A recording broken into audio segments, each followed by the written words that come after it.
happy final match day of the World Cup for Houston Stadium. This is the last game that we host, Canada versus Morocco. We are kicking off the round of 16.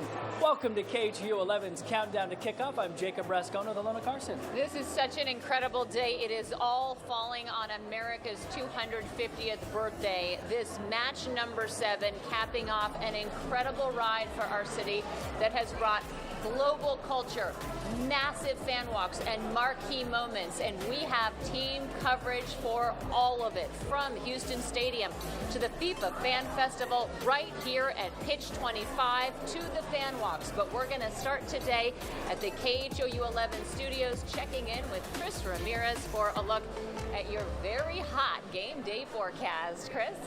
Yes, we are looking at pretty hot conditions indeed, with those temperatures at 90, feeling already like 96 degrees, those west-southwest winds at 7 miles an hour. We're seeing mostly sunny skies. We don't have any rain on radar as of now, but as far as the rest of our afternoon, we're going to continue to see those feels like temps up to 106 by 3 p.m., up to 96 degrees. Isolated shower is in the picture, especially for today. If you are heading out to a firework forecast, we are expecting to see great conditions. Rain chances ultimately coming to an end later on this evening. So we are expecting a fantastic day here across the Houston area. The only thing that we have to keep an eye on is that heat advisory. It's going to be in place until 7 p.m. It does include Harris County. Feels like temps could be up to 110 degrees. So be extra cautious and stay hydrated if you are heading outdoors, especially as we head into this afternoon. But hopefully we'll get a little bit of a cool down by a shower, especially as we approach 1 p.m. Back to you.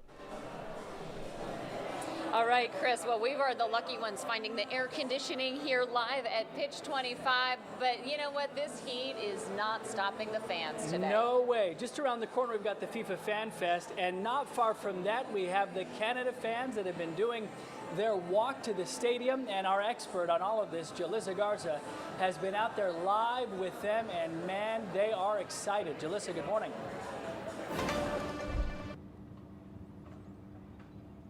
Hey guys, good morning. That's absolutely right. I'm here at the Smithland South parking lot, not far from Houston Stadium. It is quiet now, but earlier it was a sea of red with Canada fans. I mean, if we could just take the video to show everyone. If you weren't here, this was really one of the final fan walks here in Houston on the final day that we host a match, and it was just quite the time. Met so many people that are Canadian that live here, whether it's in the Woodlands or across the greater Houston area, people from Arizona and different parts of Canada that came down here. They were so excited. I mean, when you talk about Canada soccer team, this is their 3rd World Cup appearance, and they've made it to the round of 16. I mean, the 3 host countries have really had quite the impact and have made history when you're talking about the U.S., Canada, and Mexico. So the fans, some of them were feeling a little nervous, mostly just excited and happy to be here. Now, I did meet a couple who are from Canada. They got here at midnight. They had a 12-hour flight,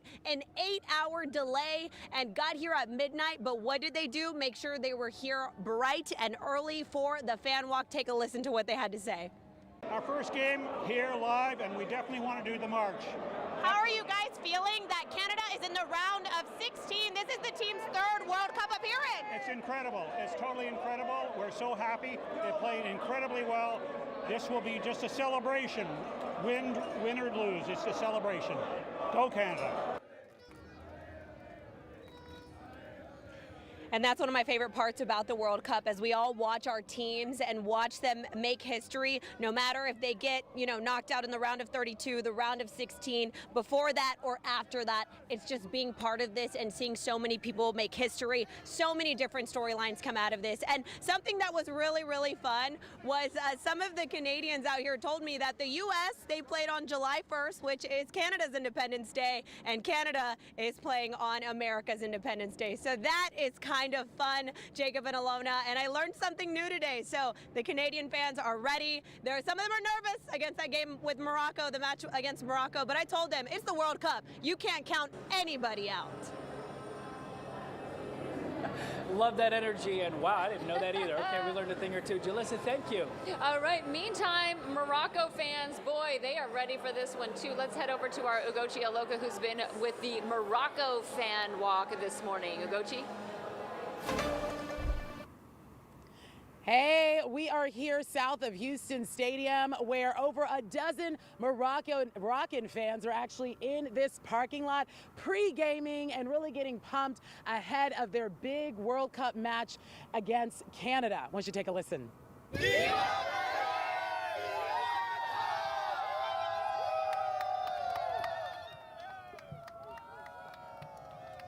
A lot of energy there from a small but mighty crowd of Moroccan fans gathered with the team colors, flags, and decorated cars.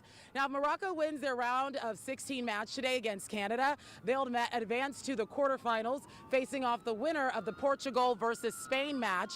In 1986, Morocco made history by becoming the first African team to reach the knockout stage of a World Cup. Morocco has participated in 7 World Cups, and they became the first African and Arab nation to reach a World Cup semifinal, finishing 4th. So a lot of excited, pumped Moroccan fans in Houston today. We spoke to one Moroccan fan in town from Canada here to watch the match at Houston Stadium. Moroccan. My parents are Moroccan, and I live in Canada now, Winnipeg, Manitoba, and I'm here down in Houston to watch the game, Morocco, Canada. So Canada is dear to my heart, Morocco is dear to my heart, but as you can see, I've got a jersey, and you can double check and guess which one I'm rooting for. So go Morocco today. You heard it there, you know, a fan with a connection to both teams, right? But ultimately, he said it, he's representing Morocco today. Reporting live in near Houston Stadium, Ugochi Iloka, KHOU 11 News. We love hearing from both sides of this one, and you know what? This is going to be a really incredible match. You know, what a game today. We have Luis Ortiz. He's the expert here, but we've been looking closely, Luis, at Canada and Morocco, how historic this is, how excited both teams are, and what an upset it would be if Canada, one of the host countries, showed up and showed out. Good morning, Luis. Hey guys, good morning. You're right. It would definitely be a big shock to the world if Canada can pull off the upset here. Morocco, the favorite coming into this game. You know, we were just talking about it, how Morocco reached the semifinals in the 2022 World Cup, finishing 4th place after losing that 3rd place match to Croatia. But look, listen, as far as Canada goes, well, this is the first time that they reached the round of 16. And also, this match is a rematch from the 2022 FIFA World Cup in Qatar when these two teams met in the group stage. Morocco winning that game 2-1. So, look, we visited training for both teams this week as they prepared for this match. And Canada, they talked about how, look, they don't have to get hyped up for this game, right? They know what's at stake. So, they say, look, we're just going to look at it as is another match. We can't really get into it mentally as far as, you know, knowing how much pressure comes with competing in the knockout stage of a World Cup. Now, they do talk about the way that they're going to play today, a more of a defensive style of play. They're not afraid to let Morocco control the ball, and they're looking at counterattack also, maybe capitalize on set pieces. Here's what the guys from Canada are saying ahead of this game. Yeah, I think we want to try to keep it tight. Obviously, clean sheets are gonna win you games in the knockout phase, and I think we did that well against South Africa. So, yeah, keeping our shape obviously, and then when we have those chances to score and have those set pieces, to try and punish them and kind of take the game to them as well. Yeah, Morocco's a team with quality all over the pitch. We know that, but I think in the way that we play, we're very group orientated, and knowing that we have a guy always behind you to help. We're gonna need to be together against this team because of the individual quality. But in our style of play, it's like always knowing you have a guy next to, being aggressive, and you know, if something happens there, then the one behind you needs to cover. So Canada believes they can win this game. It's going to be a close one, a tight match, and really it's going to come down to who commits the first mistake and then who can capitalize on it to take the lead. Reporting outside of Houston Stadium, Luis Ortiz, KHOU 11 News.